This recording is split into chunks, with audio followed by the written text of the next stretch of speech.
Kulonyaka uma ukufanele nje ufunde nazi izinto. One yokuqala nje. Abangani that they're not adding value in your life. Those are not your friends.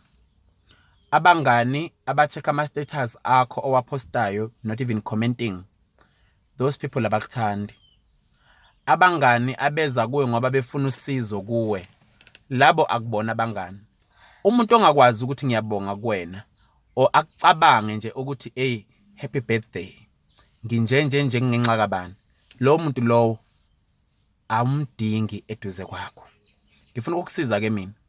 Hamba nabantu okufanele ubazi ukuthi ngezikhathi zokuxakeka they were there for you. So ke qaphelani ke. Baqapheleni laba bantu abeza ngoba bezofuna izinto onazo. Ngibone kakhulu la ku entertainment industry. Kunabantu abakuthanda ngoba uprofessor because uTV presenter, abakuthanda ngoba uhamba ngemoto ethize because uhlala kuphi. Uma zingasekho lezo zinto labo bantu abasakufuni.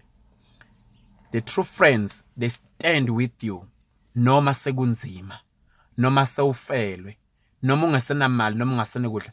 True friends, baba nawe, baqinisela nawe.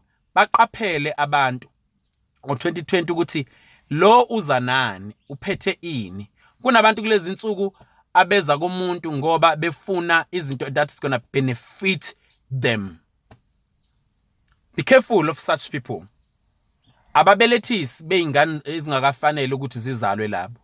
Abacethezi labo. Baqaphele abantu abanjalo. You don't need such people in your career, in your success, in your life. But udinga abantu abazoma nawe. That uzothi mawukhuluma nabo uthi no ungumfowethu lo uma nami.